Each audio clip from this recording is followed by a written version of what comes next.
What's going on, Bourbon family? Hey, we're back at it again, ready to have a little bit of fun.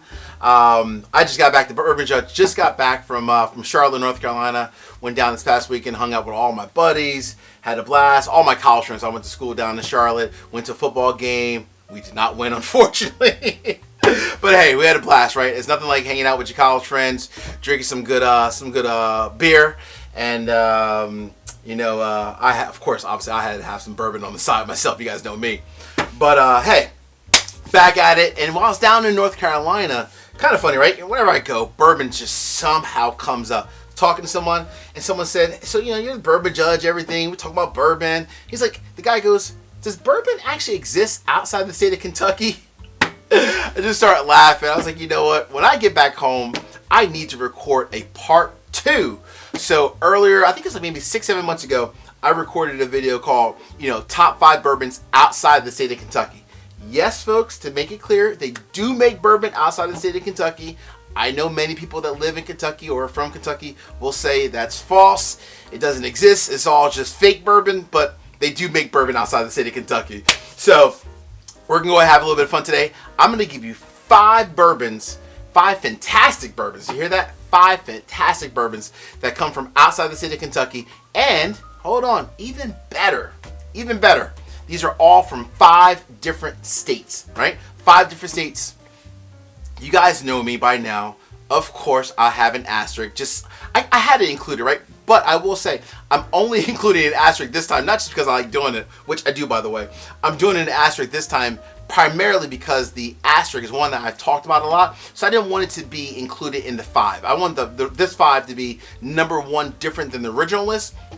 And then second, just great, fantastic quality bourbons that you can find for the most part. Some might be a little bit harder to find than others, but I'll give you the price, the proofs. I'll go very high level, and I will put the link up above as well. All right, I'm ready to dive into it. All right, and then of course, obviously at the end, you guys know me. I gotta sip some bourbon, right? I'm not gonna sip all 5 because I do need to watch a little bit of football today and be able to enjoy it. But I am gonna sip at least one. And huge shout out to my friends over at H&R.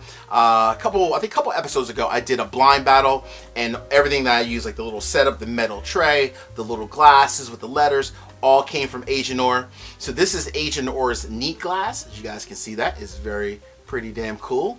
I love their logo, by the way, on the bottom. Very nice.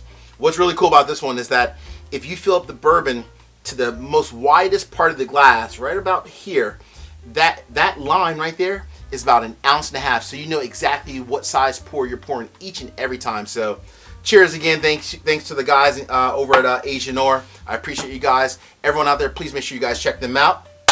All right, guys, ready? All right. Woo! 5 bourbons outside the state of Kentucky. Which 5 did the Bourbon Judge select, and why? Oh man! All right. Number 1, we are going to go ahead and start off with Fray Ranch. See the bottle, there's the front, there's the back. So Fray Ranch out of Nevada. So I will say, I actually reviewed this a while ago, and they were kind enough to send me a bottle. So Fray Ranch out of Nevada. This is like their small batch, comes in at 90 proof. It's about a $50 bottle for the most part. What I love, number 1, is just look at the bottle. There's no other bottle out there that I know of that looks like this. Second, this is almost like a damn weapon. This thing is heavy. I mean, I don't hit the gym as often as I should, but literally I could get a workout while I'm sipping bourbon at the same time. I mean, this bad boy is heavy. This is a hell of a lot of glass, and I mean a hell of a lot of glass. I love it though. But another thing what I love about Fray Ranch, honestly, right? All jokes aside, they truly, kind of like Starlight in a way, they remind me of Starlight because you say why Bourbon Judge. Number 1, they do everything. So I say everything. They do everything. They are farmers, so all the corn, the rye, malted barley, everything that goes into the mash bill, they grow it on site at Fray Ranch. So they're farmers, they distill it, they age it, and they bottle it. Start to finish, they do it all. So if you guys haven't found them in your local shops, they might, because they're still kind of making their way across the U.S., check them out online, even their own website. A lot of times they will actually ship to your state, depending on if your state has shipping. But for a $50 bottle, folks, I'm telling you, this is a 90 proof. They're small batch. This is great. Much better than the majority of other like small batches that's out there on the market. Nevada, baby. Check them out. All right, that's number one. One down. Woo! I wanted to do a list again because when I did the list for top replacements for George C. Stagg, because obviously the whole Buffalo Trace NT collection Stagg is not coming out this year. Woo! A lot of opinionated people out there, boy. But I love the feedback. I love that. Actually, I love all the comments. I love going back and forth. So I'm giving you these 5 that are outside the state of Kentucky. I want to know, you guys hit me in comments. Let me know if I missed something, and we'll see. Now remember, I already did another list, so I might have already included it, but from today's, let me know if you guys agree or disagree with my picks. All right.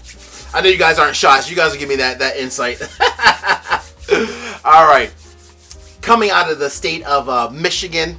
Now, I will say this is a source bourbon, but you got to give credit where credit is due. So this is the Joseph Magnus. This is their triple cast finish. All right, so it has obviously the standard oak finish from the barrels, the bourbon barrels. Then it's finished in sherry and cognac. This comes in at $85. I will say over time, this actually, when I first bought, not this bottle, but the original couple bottles I had, it was like $105 bottle. It's now down to about $85. That's about average when I've seen Joseph Magnus out there. This one comes in at 100 proof. This is a great bourbon. I know it's source, I get it. But I'm telling you, Nancy Fraley, who is the master blender at Joseph Magnus, her quality of work is hands down, honestly, amazing. It's truly amazing. This is, in my opinion, worth every bit of $85, especially for a triple cast finish, 100 proof bourbon. Now, I love this one. And I mean, I love it. However, there's one that I love a little bit more. They make the Murray Hill, and they also make their own. Sometimes you might find a barrel pick, but those are far few in between. This cigar blend, woo, baby. As you can tell, I love the hell out of this bottle. So much that I had to get a replacement. Not too long ago, I had to get a backup because I think I actually might kill this. I might finish this off later today. Smoking a cigar, watching my Raiders versus the Eagles. Let's go Raiders. But I'm telling you, Joseph Magnus, this is a little bit more expensive here. This one here is like $1.50. But it's fantastic, folks. I'm telling you, make sure if you ever get a chance to try Joseph Magnus products, definitely at least start with this one. It's a little bit more reasonable at $85. But if you ever have a chance to try the cigar blend, lovely. I'm putting it back down because I want to try to keep it to my original 5. All right. That's Michigan. So they're out of Michigan. I should say they were, before they were actually in D.C. They moved to Michigan, which is cool. But Nancy, keep doing what you're doing because honestly, I love your products. I really do. All right, number 3. So we started out west. We went to the Midwest. Let's go south a little bit, just a smidge south. Let's go down to good old Tennessee. How about with Uncle Nearest 1856? Now I know off the bat, everyone's going to say, Bourbon Judge, it's not even a bourbon. Come on, let's all get out of that game, right? It's Tennessee whiskey. Damn it, it's bourbon. We know it is, right? It's the same thing except for the charcoal filtering process. I will say Uncle Nearest, similar in a way, they are sourcing their bourbon for now, as they started up not too long ago. However, they are now actually producing and distilling their own juice, which is great. So eventually, over the next couple of years, they'll start to phase out all of the whiskey that's been sourced for them. But for a $55 bottle, coming in at 100 proof on the dot, you have this one. I think the other one's the 1884. The really hard to find is the 1820. That is like one you can primarily only get actually at the distillery. Folks, for a $55 Tennessee whiskey, I love this one because many times when you think of Tennessee whiskey, it's extremely either one of two things. Either A, tons of like almost like overpowering like fruit notes, right? And then number 2, almost overpowering from a charcoal perspective. This one just strikes a fine line in between both of those items. You don't get a ton of that cherry fruit, and you don't get a ton of the charcoal. It's just nice and even. It's consistent, and it's great quality. Each and every bottle I've had. Uncle Nearest 1856 for $55. Easy to find. Well, probably about as easy as this one. Actually, no, even easier to find than Joseph Magnus. Of the 3, this is by far the easiest to find. This, I'm telling you, is absolutely amazing. $55, day in, day out. You can't go wrong. All right, before we get to number 4, number 5, and of course the asterisk, I need a couple favors. Number 1, hit the like button. Number 2, drop me a comment. And last but not least, please make sure you also hit the subscribe button, hit that bell so that you get the notifications each and every time I produce new content. Well, hopefully it is quality content. Let's put those two together. But make sure you hit that subscribe button. All right, number 4. Oh man, so I went down south because my heart's in the south. I was just in down south, right down in North Carolina. But it's time for me to go back out west. Gotta go back out west. Flying over to the state of Washington. Coming in, Woodenville. Folks, I have in the last 6 months become a major fan of Woodenville. So as I mentioned, I was down in North Carolina, hanging out with my college buddies, and I walk into an ABC store. By the way, the ABC stores, you need more bourbon. That's a whole other story. But I will say, in the Charlotte store that I went into, they had not 1, not 2, not 3. They had 6 different barrel picks of Woodenville barrel proof bourbon. 6. Yes, I said it. 6. Crazy. It was like Woodenville heaven. It's like the gods just came down and said, "Ha! Woodenville is here." I walked in the store. I was like, "Oh my gosh! I can't believe they have 6 different barrel picks." Really cool. They were only, I think, like $60 each for each bottle, maybe with tax, like $65 or something of that nature. Woodenville, it used to be a craft distillery, even though they're out of the state of Washington. They used to be craft. They are spreading so much across the U.S. It's so much easier to find Woodenville nowadays. If you have not tried Woodenville before, it might be a little bit hard to find a barrel-proof version, unless you're in the state of North Carolina. But make sure you check out their small batch, their rye. I think they have a port finish as well. I love all their products, and I'm telling you, but the one I love the most, by far, their barrel-proof products are just wow, wow, wow. Whew, I'm lost for words, folks. I'm lost for words for Woodenville. All right. $55, $60 bottle for the most part, but again, easy to find. So what's number 5? Before we even get to the asterisk, what came in as number 5? And these are not in order, right? These are just 5 random picks. So I went out west. I got to go back south again. How can I have a bourbon episode talking about non-Kentucky bourbons and I don't go south into the lovely state of Texas? All right.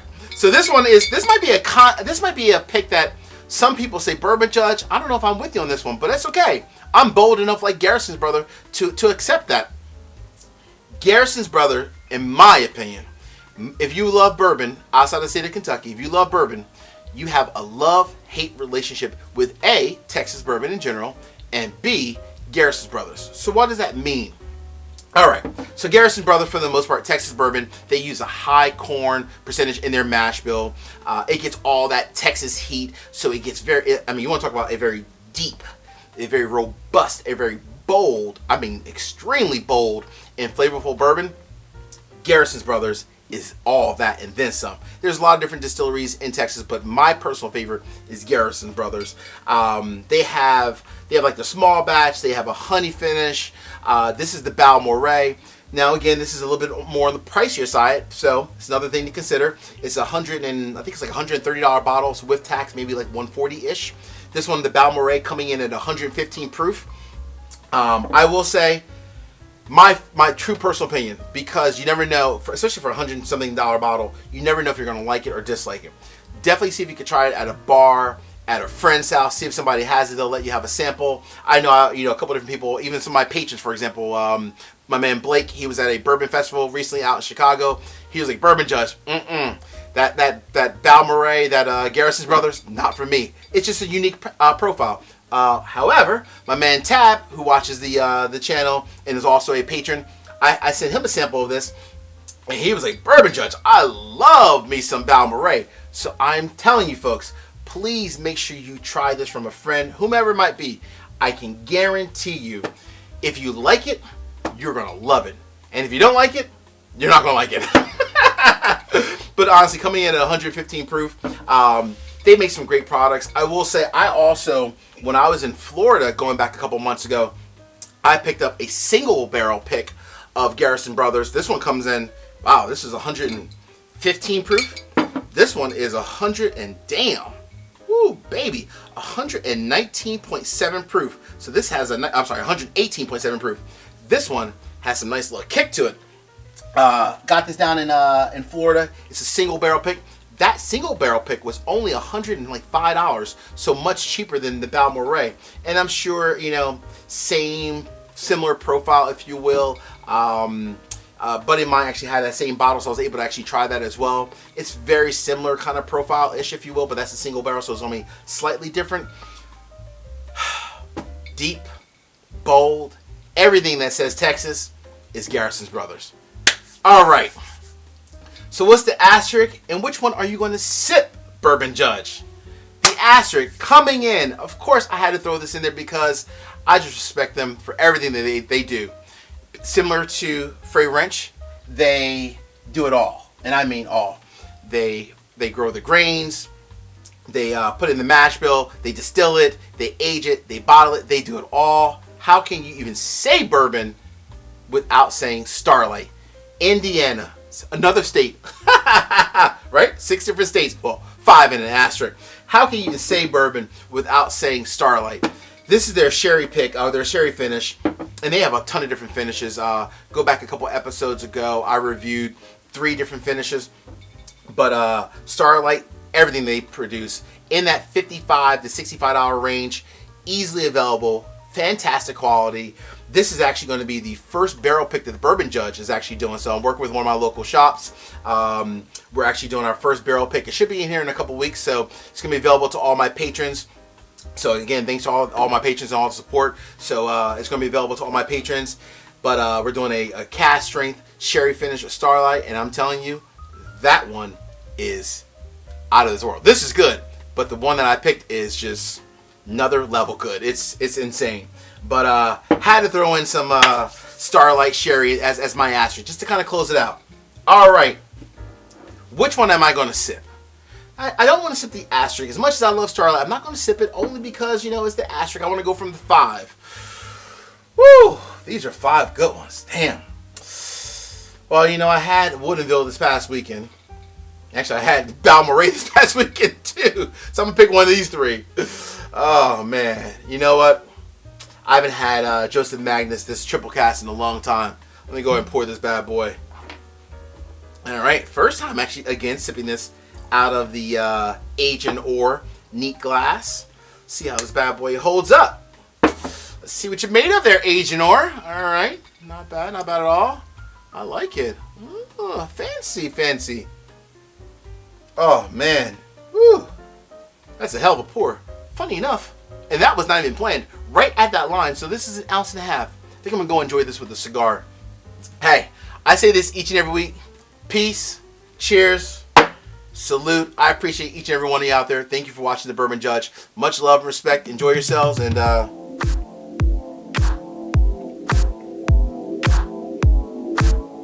woo! Still delicious. Cheers. Talk to you guys and gals soon. Later.